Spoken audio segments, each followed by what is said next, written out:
In the core of the dull, puzzling profundities, where daredevils set out on trying endeavors longing for stories to tell, an undeniably exhilarating experience veered off in an unexpected direction. What started as an adrenaline-powered quest for revelation changed into a nerve-wracking story of development, challenges, and a staggering turn. This is Fatal Tragedies, with the tale of Joe Ivy and Tim Fawson. Joe began investigating caves with the San Antonio Cavern when he was only 16. Regardless of starting questions because of his preppy and fairly apprehensive nature, Joe's process in buckling transformed into a story of constant greatness.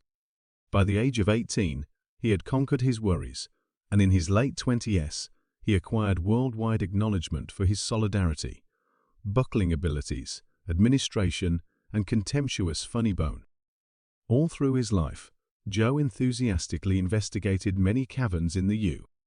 What's more, Mexico, contributing essentially to buckle reviews. Striking accomplishments incorporate driving the investigation of Pau de Montemayor, transforming it into the most profound cavern in northern Mexico at 1,689 feet.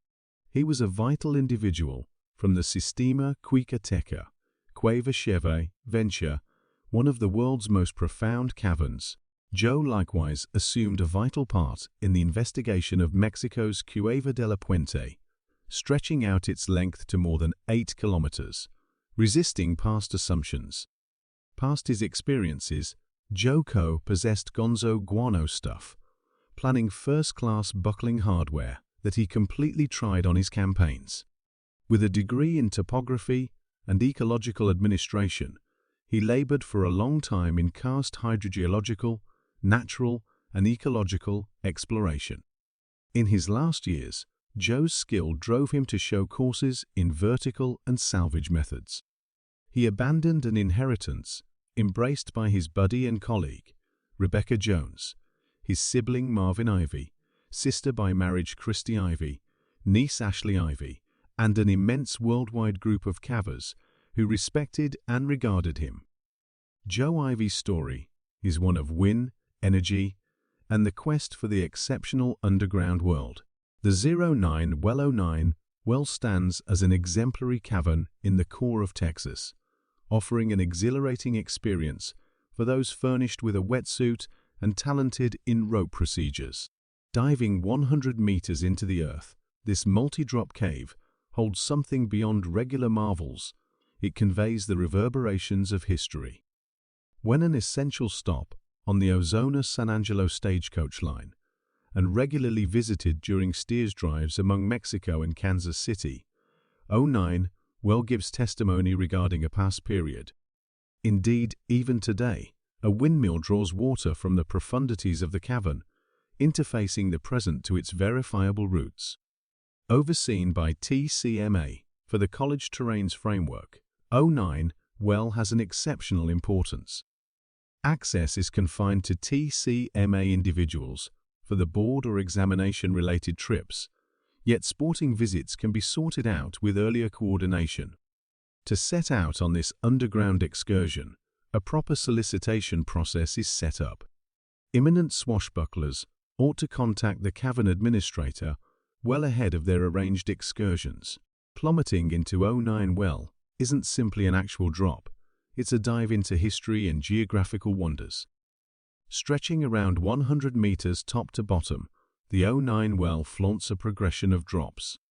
From the underlying 127-foot plummet at the entry, the downstream segment presents 5 more rope drops prompting a sump. In the vault over the sump, Joe Ivy, a bold pilgrim, spotted what appeared to be an infeeder in the roof, a likely section to more unseen cavern ponders.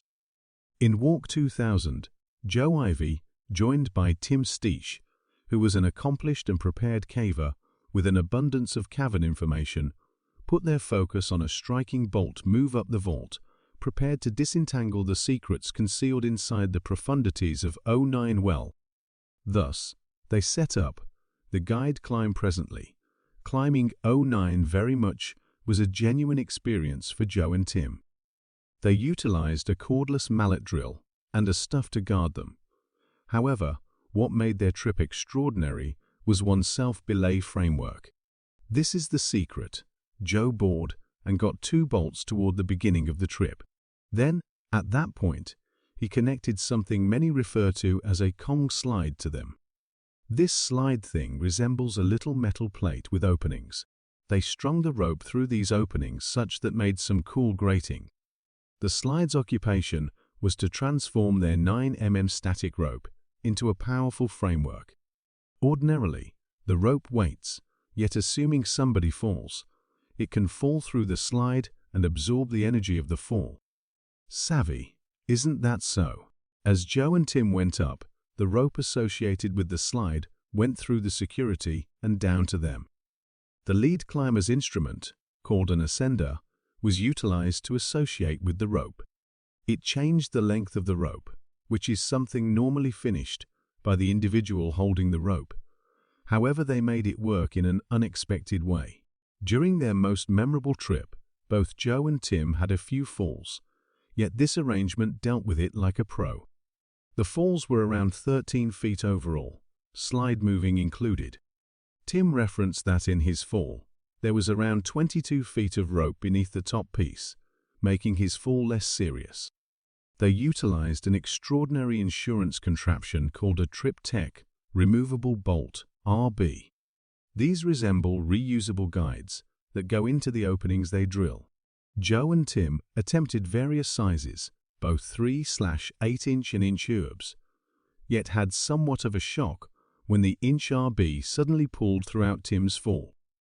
Joe likewise had a fall on a 3/8" piece, thinking he set it not ideal. It's difficult to keep these RBs clean from water and mud, which screws with how well they work. After their most memorable outing, they chose to stay with the 3/8" ones, dumping the greater size. Moving in '09 very much resembled a blend of utilizing some extravagant stuff, taking tumbles, and hitting the dance floor with ropes and bolts. Joe and Tim sure made their trip an astonishing experience, leaving every one of us considering what straight away. The day of the mishap, Joe and Tim devoted 5 outings to handle the ascension spread across 3 ends of the week. The keep going end of the week, explicitly on September 30th, denoted a critical leap forward. Joe Tim entered the 09 well in an organization of 16 individual cavers.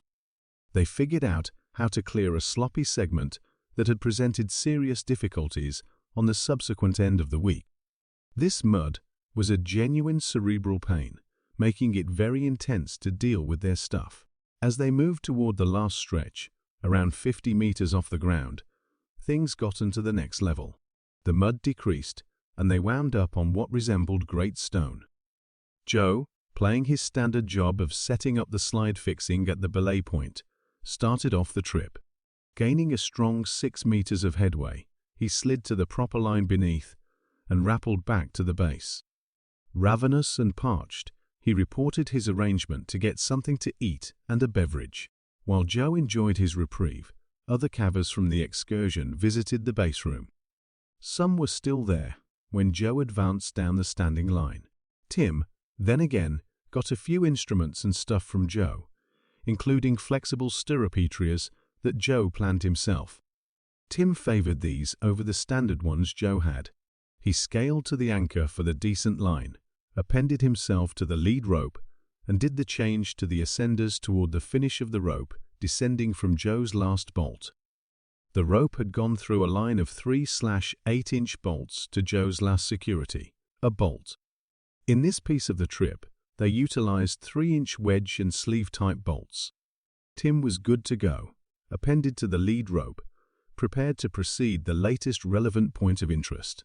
The trip resembled a riddle, with each piece getting sorted out as Joe and Tim proceeded, defeating difficulties and arriving at new levels. However, much to their dismay, things would before long get ugly. Tim put 8 bolts as he rose, arriving at a point around 15 feet or 5 meters underneath their objective entry. Nonetheless, he ran into a test he needed more bolt holders to finish the trip, and exhaustion had caused significant damage. Right now, Tim chose to slide. Setting 2 bolts to secure the descent line, Tim dropped, eliminating holders and carabiners from the bolts underneath. He gave over the shooting gear and equipment to Joe, illuminating him that the belay rope probably won't arrive at the highest point of the trip. Joe, prepared for the test, looped an additional rope, joined it to his outfit, and scaled the proper line. The mishap Tim was astounded at Joe's speed. He vanished from view rapidly. As Tim held up beneath, he could hear other cavers drawing closer and see the faint gleam of Joe's headlamp far above. Then, around 30 to 45 minutes into Joe's climb, Tim heard a shout, followed by a noisy accident. He shouted to Joe, yet got no reaction. Joe's lights were presently not apparent above. Regardless of previous encounters of mud and rock falling on the ascension, this was unique, a lot stronger. Tim detected that something had turned out badly. In the case of all was well, Joe would have said something. The scary quietness from Joe was disrupting. Tim yelled up numerous times, frantically expecting a reaction. However, there was just quietness. This development became frightening for Tim, left pondering Joe's security and what had happened up there in the profundities of the trip. As Tim's yells arrived at Sarah Springer, an oncoming caver, she immediately got a handle on the desperation and informed Sean Vincent, another caver. In practically no time, Sean was headed to the surface. Tim, actually yelling for help, started to hear Joe's groans and endeavors to talk. Sarah plunged to Tim's area, and he quickly equipped with rising gear, climbing the standing line. Joe's groans were unsettlingly coming from a point well beneath where they had last climbed. At the point when Tim at last saw Joe, he found him wedged inside an opening over a sloppy incline they had found before. Joe's legs were marginally raised, his cap missing, later found and set back on, and smears of blood denoted the left wall. Joe, over and over, communicated trouble relaxing. He had fallen 12 to 18 meters, hitting a lofty, inclining edge on the left, prior to wedging into the space over the sloppy incline. Tim moved over the opening, and afterward down moved to Joe from behind. It became clear that Joe was not joined to any rope, representing a gamble of descending the incline and crazy. Tim expeditiously tied a fast overhand bunch in the rope beneath him and tied down Joe's bridle to it. "Worried about Joe's wounds?" Tim asked, and Joe answered, "Can't relax. Left arm screwed up." Endeavoring to get Joe through the space, Tim got a handle on his right arm. Joe shouted in torment, yet when gotten some information about the other arm, he demanded, "Everything harms. Do it in any case." Earnestly, Tim pulled Joe, educating him to kick. Ultimately, Joe emerged from the space and slid down onto the highest point of the sloppy incline. The lopsided edge there was scarcely sufficiently huge to sit on, making it trying to lie inclined. Tim contemplated that this spot was the best spot to take care of Joe's wounds, as the option of going him through the space and rappelling quickly to the base appeared to be less appropriate. Joe, still uproariously communicating trouble breathing, turned into the focal point of Tim's consideration as they confronted the difficult circumstance together. Joe's outfit, the one he used to climb and dive, slid up around his chest, choking his rib confine and basically choking him. Mindful of the risk of eliminating Joe's bridle because of the gamble of him tumbling off the edge, Tim confronted a lofty point that kept him from maneuvering Joe onto the edge. With time expiring, Tim chose to get Joe crazy by and large. He saw the load on the rope beneath him, upheld by 2 rocks stuck on top of the opening. Tim requested that Sarah progress him to another vertical buckling line, yet she missing the mark on information on the most proficient method to change the ropes or rappel while being on the rope. Tim educated all her moving. While he thought about that, he was unable to depict the changeover effectively. Leaving Joe, Tim moved out of the opening to meet Sarah, endeavoring to help her change over to his piece of the rope. Tragically, the rope was profoundly stuck between 2 chokestones, preventing Sarah's rising. The salvage battle at this point, Joe's condition had crumbled essentially. He had passed out, however inconsistent breathing proceeded. In spite of the difficulties, Sarah and Tim cooperated to move Joe to the edge, planning to ease the load from his saddle and permit him to relax. Notwithstanding, Joe's body, shrouded in smooth mud, made it trying to get any place however the tackle, deteriorating his relaxing.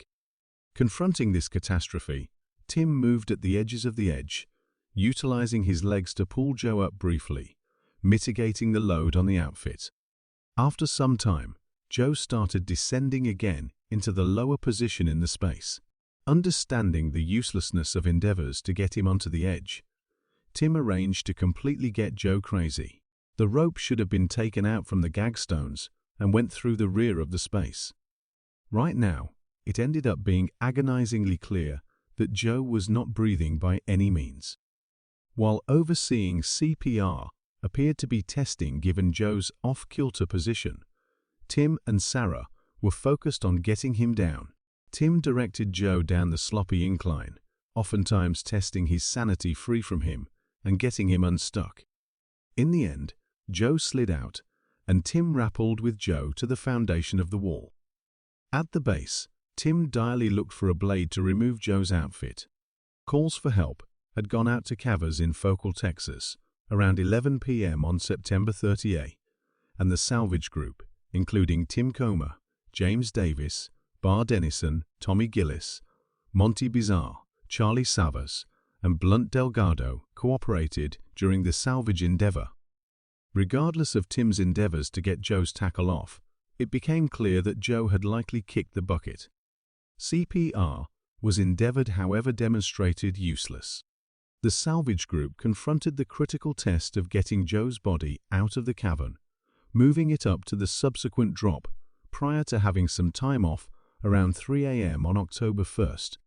Prepared cave salvage staff, drove by John Green, completed the recuperation around early afternoon. The specific reason for Joe's fall at the highest point of the ascension stays obscure.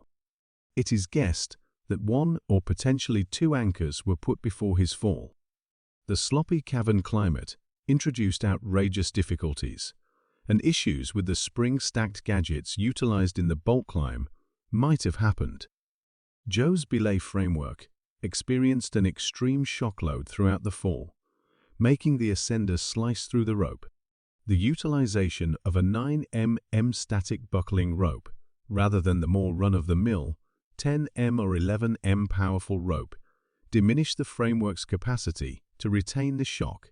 Examiners accept that Joe had moved the slide belay gadget nearer to the highest point of the trip, diminishing the rope length and increasing the shock load on the belay framework. The decision of a more grounded rope could have had a pivotal effect in the result. Indeed, this leaves me with one inquiry for you. What's the most stunning spot you'd investigate for the rush? Share your contemplations in the remarks beneath, and remember to buy in for additional exhilarating experiences and investigation stories. Up to that point, continue to investigate, remain inquisitive, and seek constantly the phenomenal.